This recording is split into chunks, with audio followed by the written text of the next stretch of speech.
তো আজকে একটা নতুন জিনিস রান্না করব। তো এর আগে খেয়েছি, তো আমি কখনো রান্না করিনি, এই প্রথমবার রান্না করব। তো তোমাদের সঙ্গেও শেয়ার করব।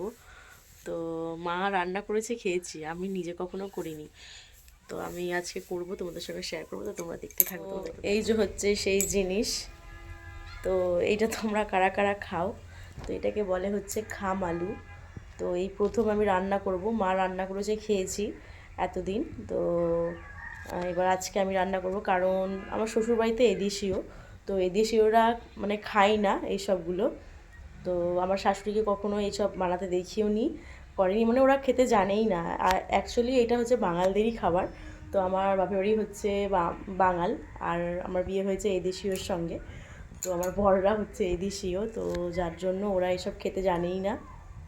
আর এইগুলো হচ্ছে অ্যাকচুয়ালি বাঙালদেরই খাবার। তো বাবার বাড়িতে অনেকবার খেয়েছি, তো মা বানিয়েছে, খেয়েছি। আজকে আমি প্রথমবার ট্রাই করব, এটা বানাবো, জানি না কেমন কী হবে রান্না। তো তোমাদের সঙ্গে শেয়ার করব, তো তোমরা দেখতে থাকো।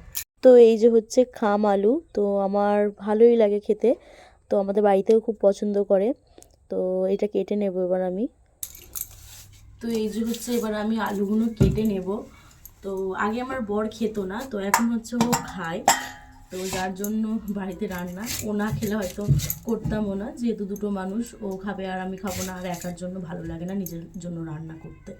তো যাই হোক, ও খায় বলে এই প্রথম রান্না করছি। তো বাপের বাড়িতেই খেয়েছিল, মা রান্না করেছিল। আর এই আলুটা কিন্তু মাছ দিয়েই ভালো লাগে ঝোল। তো শুধু করে কিনা আমি জানি না, তবে আমি মাছ দিয়েই খেয়েছি, আর কিছু দিয়ে খাই কিনা আমি তাও জানি না। তো মাছ মাছ দিয়েই করে, মাছ দিয়েই ঝোল খেয়েছি। তো আলুর মতন করে পিস করে কেটে নিচ্ছি। তো এই যে হচ্ছে আলুগুলো আমি কেটে নিয়েছি। তো আলুর মতন করেই পিস করে কেটে নিতে হবে। আর হচ্ছে আমি 2 পিস এমনি আলুও দিয়েছি, কারণ আমার এমনি আলু ছাড়াও ভালো লাগে না, জানো তো, কোনো তরকারি। তো এইগুলোও ভালো লাগে আলুর মতনই, কিন্তু এমনি আলু আমার চাই। তো যাই হোক, এখানে সেদ্ধ করে নেব এগুলো। তো যার জন্য কড়াই একটু জল দিয়ে দিলাম, দিয়ে একটু নুন আর একটু হলুদ দিয়ে দেবো, দিয়ে মানে সেদ্ধ করে নেব। তো যেমনটা মাকে করতে দেখি সেরকমটাভাবেই করার চেষ্টা করছি। তো প্রথমবার সবটাই তোমাদের সামনে। তো যাই হোক, এইখানে দেখো মশলার জন্য নিয়েছি জিরে, গোটা জিরে, কয়েকটা কাঁচা লঙ্কা, আর হচ্ছে আদার টুকরো। তো এতে পেঁয়াজ রসুন চলে না, কারণ সব জিনিসে কিন্তু পেঁয়াজ রসুনটা খাটে না। তো এতে পেঁয়াজ রসুনটা চলে না। তো দেখো, এখানে আলুটা আমার একটু বেশি সিদ্ধ হয়ে গেছে, আমি বুঝতে পারিনি।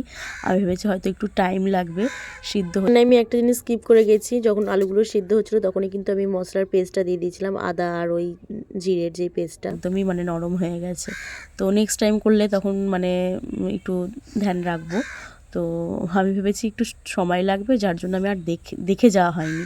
তো আস্তে করে দিয়েছিলাম, আস্তে করে দিয়ে চলে গেছি। তো দেখো, এদিক ফ্রিজ থেকে মাছটা বার করে নিলাম, দিয়ে এবার হচ্ছে মাছটা আমি ভেজে নেব। ভেজে নিয়ে এবার ওই এটা দিয়ে দেবো। তো ফার্স্টে দেখো, ওই তেলের মধ্যে মাছটা ভেজে তুলে নিয়ে, দিয়ে তেলের মধ্যে একটু গোটা ধনে আর হচ্ছে গোটা জিরে ভেজে তুলে নেব।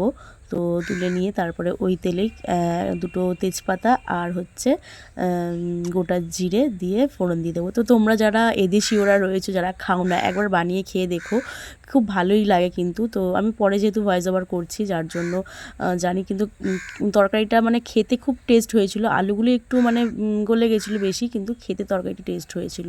তো যাই হোক, আমি এখানে মানে ফোড়নটা দিয়ে তারপরে ওই আলুটা দিয়ে দিলাম।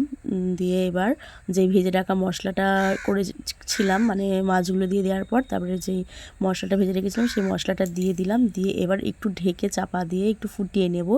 নিয়ে এবার আমাদের তরকারি পুরো রেডি। এই যে হয়ে গেছে তরকারি। তো চলো, আজকে ভিডিওটা এখানে স্টপ করলাম, দেখার জন্য নেক্সট ভিডিও।